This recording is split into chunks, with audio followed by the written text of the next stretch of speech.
नमस्कार दोस्तों, और एक बार फिर से स्वागत है आपका हमारे चैनल पर। आज हम एक ऐसे विषय की गहराइयों में उतरेंगे जो दुनिया भर की स्ट्रेटेजिक डिस्कशंस का केंद्र है। एक ऐसा सवाल जो मिलिट्री एक्सपर्ट्स और आम लोगों के दिमाग में हमेशा घूमता रहता है। रूस और अमेरिका, इन दोनों मिलिट्री सुपर पावर्स में से किसका डिफेंस सिस्टम ज्यादा घातक, ज्यादा विनाशकारी है? यह सिर्फ हथियारों की गिनती का मुकाबला नहीं है, बल्कि यह एक ऐसी कहानी है जिसमें टेक्नोलॉजी, मिलिट्री डॉक्ट्रिन, अनुभव और आर्थिक ताकत के धागे एक साथ बुने हुए हैं। हम इन दोनों देशों को एक एक करके हर मैदान जंग में उतारेंगे, जमीन से लेकर आसमान तक, समंदर की गहराइयों से लेकर साइबर स्पेस के अंधेरों तक। तो कुर्सी की पेटी बांध लीजिए, क्योंकि हम शुरू करने जा रहे हैं इन दो मिलिट्री जायंट्स का सबसे बड़ा और सबसे डिटेल्ड कंपैरिजन। सबसे पहले बात करते हैं उस बुनियाद की जिस पर किसी भी देश की सैन्य शक्ति की इमारत खड़ी होती है, डिफेंस बजट। यहां पर अमेरिका एक अलग ही लीग में है। साल 2024 टू 2025 के आंकड़ों के अनुसार अमेरिका का रक्षा बजट लगभग $968 बिलियन से $997 बिलियन तक है, जो अगले 12 देशों के कंबाइंड बजट से भी ज्यादा है। यह विशाल बजट अमेरिका को cutting edge research and development, दुनिया भर में अपने 750 से ज्यादा मिलिट्री बेसिस को मेंटेन करने और अपनी सेना को लगातार आधुनिक हथियारों से लैस करने की ताकत देता है। इसके मुकाबले रूस का रक्षा बजट तमाम बढ़ोतरी के बाद भी लगभग $145.9 बिलियन है। बजट का यह जमीन आसमान का अंतर साफ बताता है कि अमेरिका के पास लंबी चलने वाली जंग के लिए ज्यादा फाइनेंशियल स्टैमिना है। अमेरिका का पैसा उसे ऐसी टेक्नोलॉजीज में इन्वेस्ट करने देता है जो जंग का रुख पलट सकती हैं, जैसे आर्टिफिशियल इंटेलिजेंस, रोबोटिक्स और एडवांस्ड सर्वेलेंस सिस्टम्स। अब आते हैं उस टॉपिक पर जो इन दोनों देशों को इस धरती पर सबसे खतरनाक बनाता है, न्यूक्लियर वेपन्स।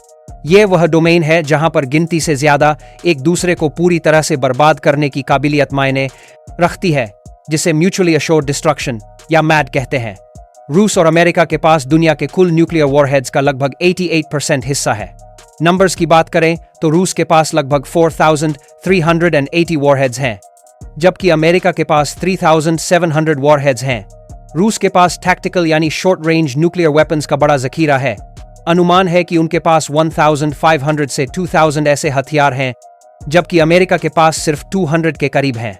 लेकिन अमेरिका के स्ट्रेटेजिक न्यूक्लियर वेपन्स जो लंबी दूरी तक मार करते हैं, उनकी डिलीवरी सिस्टम्स जैसे कि सबमरीन्स और स्टेल्थ बॉम्बर्स को ज्यादा रिलायबल माना जाता है। इस मामले में कोई भी जीत नहीं सकता। एक न्यूक्लियर जंग का मतलब होगा इंसानियत का अंत। इसीलिए इस मामले में दोनों बराबर के घातक हैं। चलिए अब जमीन पर उतरते हैं और बात करते हैं लैंड फोर्सेस की, फौज, टैंक्स, आर्टिलरी और सोल्जर्स।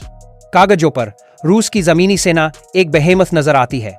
रूस के पास 14,000 से ज्यादा टैंक्स हैं, जबकि अमेरिका के पास 5,000 के आसपास। आर्टिलरी के मामले में भी रूस काफी आगे है, लेकिन यहां कहानी में एक ट्विस्ट है। रूस के बहुत सारे टैंक्स पुराने सोवियत एरा मॉडल्स हैं, जबकि अमेरिका के M1 Abrams tanks modern upgrades के साथ आते हैं और उन्हें जंग का बेहतर अनुभव है। अमेरिका की सेना का फोकस क्वालिटी, मोबिलिटी और लॉजिस्टिक्स पर होता है। उनके पास अपने ट्रूप्स और इक्विपमेंट को दुनिया के किसी भी कोने में तेजी से पहुंचाने की बेजोड़ काबिलियत है। हालांकि रूस ने हाल के युद्धों में अपनी आर्टिलरी और ड्रोन कोऑर्डिनेशन को काफी सुधारा है, तो जमीनी जंग में रूस संख्या में भारी पड़ता है, लेकिन अमेरिकी सेना टेक्नोलॉजी और अनुभव में। अब रुक करते हैं आसमान की तरफ, जहां पर एयरफोर्स का कंट्रोल जंग की जीता हार तय करता है। इस मैदान में अमेरिका का पलड़ा साफ तौर पर भारी है। यूएस एयरफोर्स दुनिया की सबसे बड़ी और सबसे टेक्नोलॉजिकली एडवांस्ड वायुसेना है। अमेरिका के पास 13,000 से ज्यादा मिलिट्री एयरक्राफ्ट्स हैं, जबकि रूस के पास 4,000 से कुछ ज्यादा हैं। सबसे बड़ा फर्क है 5th generation stealth fighter jets का। अमेरिका के पास F-22 रैप्टर और F-35 लाइटनिंग II जैसे 1,000 से ज्यादा स्टेल्थ जेट्स ऑपरेशन में हैं, जो दुश्मन के राडार से बचकर हमला कर सकते हैं। रूस का जवाब है Su-57 फेलों, लेकिन अभी तक इसके बहुत कम यूनिट्स ही ऑपरेशनल हैं। दोनों जेट्स की फिलॉसफी अलग है। F-35 एक फ्लाइंग कंप्यूटर है जिसका जोर स्टेल्थ और डेटा इंटीग्रेशन पर है, वहीं Su-57 बेहतरीन मैन्यूवरेबिलिटी और डॉग फाइटिंग के लिए जाना जाता है। इसके अलावा अमेरिका के B-2 स्पिरिट जैसे स्टेल्थ बॉम्बर्स, ड्रोन्स का विशाल बेड़ा और टैंकर्स का नेटवर्क उसे ग्लोबल रीच देता है, जो रूस के पास नहीं है। समंदर की लहरों के नीचे और ऊपर नेवी की ताकत एक देश को ग्लोबल पावर बनाती है। यहाँ अमेरिकन नेवी का कोई सानी नहीं है। इसकी सबसे बड़ी ताकत है उसके 11 न्यूक्लियर पावर्ड एयरक्राफ्ट कैरियर्स। ये तैरते हुए मिलिट्री बेस हैं जो अमेरिका को दुनिया के किसी भी समंदर में ताकत दिखाने की अनुमति देते हैं। रूस के पास सिर्फ एक ही एयरक्राफ्ट कैरियर है, एडमिरल कुज़नेत्सोव, जो अक्सर मेंटेनेंस की समस्याओं से जूझता रहता है। लेकिन इसका मतलब यह नहीं कि रशियन नेवी कमजोर है। रूस का फोकस अपनी पावरफुल सबमरीन फ्लीट पर है। उनकी यासेन क्लास न्यूक्लियर अटैक सबमरीन्स को बेहद शांत और घातक माना जाता है, जो अमेरिकन वर्जीनिया क्लास सबमरीन्स को कड़ी टक्कर देती हैं। दोनों देशों की सबमरीन्स न्यूक्लियर मिसाइल्स से लैस हैं और समंदर की गहराइयों से ही पूरे शहर तबाह कर सकती हैं।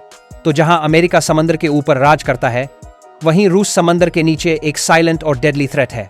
अब बात करते हैं उस इनविजिबल शील्ड की जो हमलों से बचाता है, मिसाइल डिफेंस सिस्टम।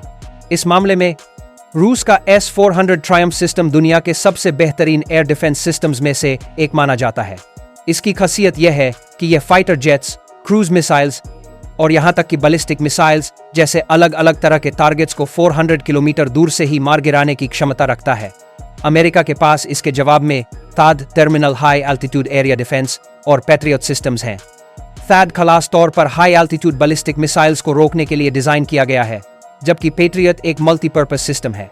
एक्सपर्ट्स मानते हैं कि S-400 की वर्सेटिलिटी और रेंज उसे एक मामूली बढ़त देती है, लेकिन अमेरिकन सिस्टम्स एक इंटीग्रेटेड नेटवर्क में काम करते हैं, जिसमें सैटेलाइट से लेकर AWACS प्लेन्स तक शामिल होते हैं, जो उनकी इफेक्टिवनेस को बढ़ा देता है।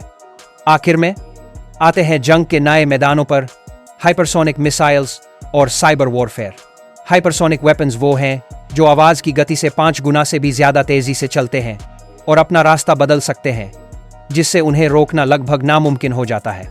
इस रेस में रूस ने अमेरिका पर शुरुआती बढ़त हासिल कर ली है।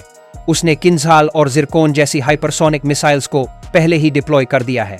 अमेरिका इस टेक्नोलॉजी पर तेजी से काम कर रहा है, लेकिन अभी वह थोड़ा पीछे है। दूसरी तरफ है साइबर वॉरफेयर, एक ऐसी जंग जिसकी कोई सरहद नहीं है।